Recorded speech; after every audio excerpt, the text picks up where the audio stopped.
kati wajjewo oli omulimba nga bomu y'okumataze mulemi okulimba obulungi ne tugikuba neevaawo kati n'oleeta ono omulala era n'oddamu n'okola ebikolobero byebimu olaga nti obuyekeramu buli mu Uganda olowooza tuli basiru kati waleese ono omulala alowooza anti yekulaayije yali agezezzaako okulimba yalimbalimba paasi za mwesigwa ne tumala ne tumuvaako kati mbwamuleese ku luno alimberimba ebbomu zino z'ogenda okutandika okukola gwe muzeeyi leka nkubuulire muzeeyi oli musiru n'abona bonna bakwetoolodde woba olowooza nti Uganda ogenda gikuumira ku bunkenke osobola okuyisaawo n'ebyo byomala biseera mukulu it is too late. You have betrayed the country. Okugwako tokunenyeza ku bannansi tokunenyeza nakwaba bakuvuganya nedda wenenye gwe wennyini. You have betrayed the country. You had all the chances before. Chances zonna wali ozirina okukola ekituufu.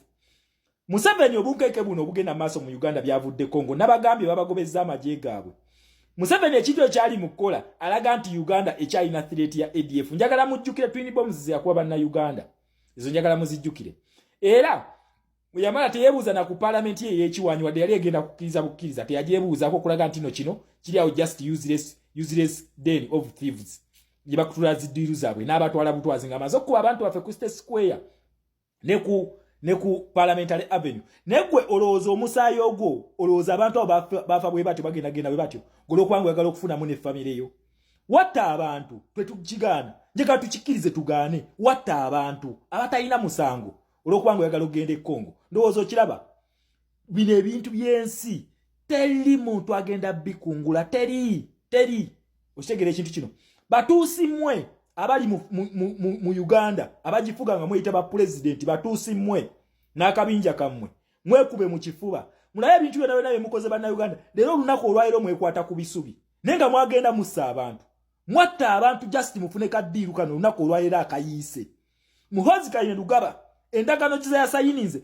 kujja maje ga UPDF gonna alina okugajja mu ggwanga lya Congo gonna alina okugajjayo yasabye n'obwasikali babumumye yabusabye ne babumumma naye nga yatta enkumi n'enkumi z'abannayuganda ku Parliamentary Avenue ne ku State Square leero ddiiru eyiise ng'alina n'okutta omuntu omulala osobola okukakasa nti mu Uganda ekyalina threat ku batujju ekyalina threat yassa omukazi yamusse osegera ekintu ekyo kino kikulayije ne kijanga si kisinika ebinyombu naku 3 tusenga tufollowing omuntu ono paka etwamukutte ngagenda kuba bomu kalebe n'olaba nti ne byolimba bya kisiru temuli makulu basajjamu abatuusi mmwe osegera batuusi mmwe ddala mulooza ffe tuli basiru tetutegeera this is to tell you the truth batuusi mmwe mwatutama just mateeka ge gatukutte naye mbakakasa ekintu time egenda kutuuka nga munnayuganda temukyamuyinako control byonna mubikoze muzze ne muvuyavuya akalulu muteredde okoze buli kimu kakati olunaku olwaliro oli ku kicks of a dying horse twabibala bwotyo wali okimanyi nti okutuuka kati we tuli ogenda kuba tokyalina opposition kubanga wali amaze okwekuliyetingira opposition yoyiyo okitegeera ekintu ekyo naye kati oli ku simanyi nakumanya emba nkitaminga oli ku kicks of a dying horse olaba ogenda naye tosobola kukola decision ya magezi ku lw'abatuusi abato okitegeera buno obutuusi buno obuto busiru n'obusiru okitegeera ekintu ekyo omusajja agenda kufa abalekere mu nsi gy'ataddemu omusayi nga buli muntu mwabalabanga kikolimo okitegeera naye obutuusi buno obusiru bulemeddwa okugamba nti muzeeyi ogenda naye ogenda tulekawa kuba kati byefuulidde wakane mu kibira Rwanda bagigobye e Congo alina okudda ewaabwe abahutu n'abato abaddayo okitegeera ekintu ekyo under UN protection kitegeeza nti kati Kagame takyabalinako sse mu Uganda tukooye we are fed up with you Tutsis tubakooye okitegeera ekintu ekyo naye mulemeddwa okuddamu ku magezi mukyakuba bannansi mudda mukaluka abavubuka ne mukatyankalanya mwifo ky'okutuula ku muzeeyi ono ne mugamba nti muzeeyi ogenda tuleka mu nsi ki tugenda kubeera wa tugenda kunywawo amazzi ne mufuutise disgrace buli wamu e Congo babeevuma e Rwanda babeevuma yennyini gye muva mu Uganda tubeevuma muli bisiraani mu Tanzania babeevuma ne mu Kenya babeevuma you are going to live with that curse instead of you sitting down as a family and talk to that old man that rotting man ne mwogera kumwe kwebyo ekisiimula ekyo ne mukigamba nti bannanga ogenda oli myaka gye egisembayo leka tutekole peace tusobole okufuna tusigaza mwabatuusi temuyina waka wonna temulina you don't have a home temulina gye mugenda mwe batuusi mmwe kubanga Uganda is a global village naye ate ne wantu we musobola okunywa amazzi ate nayo mulaga timutta bantu mukozinga chaos your dark days are ahead of you. Nesimanyo bamwe mwakozesa amagezi ne mukiraba tusemberedde ebiseera byamwe byekizikiza. Sirowooza nti mukiraba ekyo. Gaddafi yalina family. Ekyo nkibabuulira. Gaddafi yali w'amaanyi n'okusinga Museveni. Assad yali w'amaanyi n'okusinga Museveni kubanga Assad taata we yamulekera obusiko obwo muhozi bw'atasobola kufuna oba kufa oba kuwona. Naye mmwe temulaba musaayi guno gwe mugenda kukozinga mukyakola ebyekisiru. These stupid tussies. Nabagamba abantu bano basiru. Okitegeera ekintu ekyo. Temukiraba wawe mugenda nti omusajja abateeka ku time bomb. Temukyalina waka neera mukyaburaginga mumwewaga. Mwe temanje mugenda kudda busungu bwa bannayuganda mmwe. Ekyo nkibabuulira. Bannayuganda mumalaba basirise.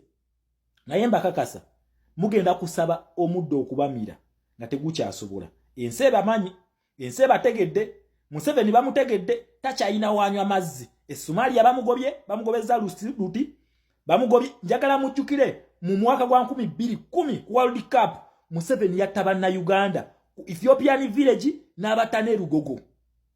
N'atwala amajembu Al-Shabaab yebakubye n'akwata amaje n'agatwala Somalia bamugobye nga kyonziira.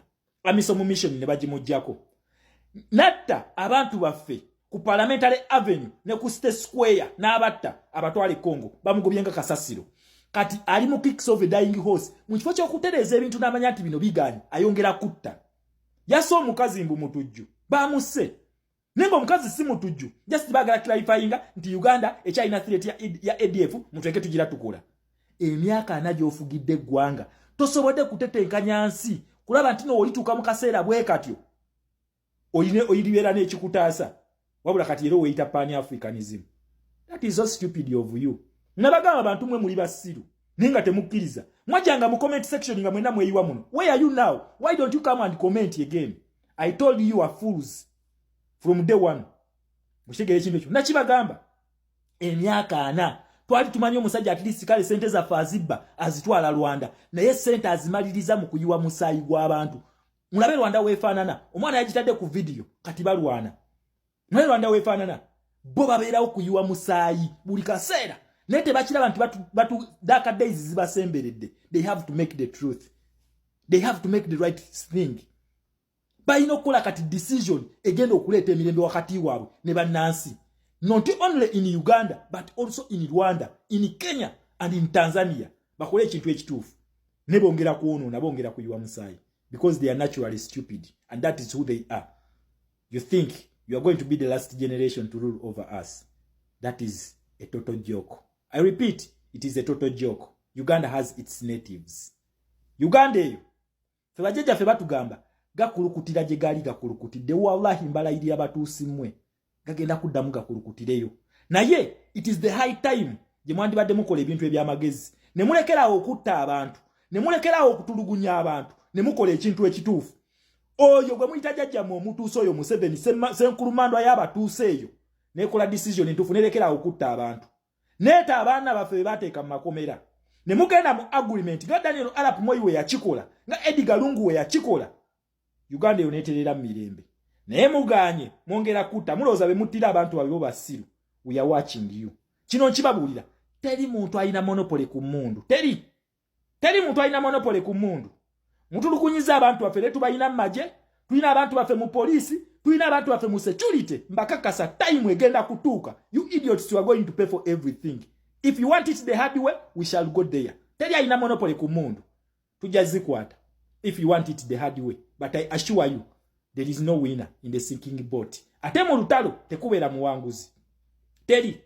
Just nti abasinga okutta be surviving. Naye mbakakasa, you cannot kill all Ugandans because you are just a few in numbers. Just muwezawo na propaganda ono. Yabalaga nti muli bangi nnyo. Propaganda yababeeza mu bungi. Naye mwongera okutta abantu. Mutuuse ku age naye mwongera kutta abantu. But it is the high time muddemu ku magezi. Tubamanyi nti muli basiru. Tubamanyi ekyo ky'obusiru yo diguli mwaje ekwata. Olaba mwewasa n'okwewasa. Okitegera omwana neyebaka ku mwana wa nnyina. Omwana neyebaka ku nnyina. Obwo busiru mu Uganda teri ggwanga libulina. Mbasaba yesawa muddemu ku magezi. Mulekerawo okutta bannansi. Mumwagala ku instilling fear. We are not fearing anything anymore. Tetukyalina kye tutyatya. Wabula mwembasabira.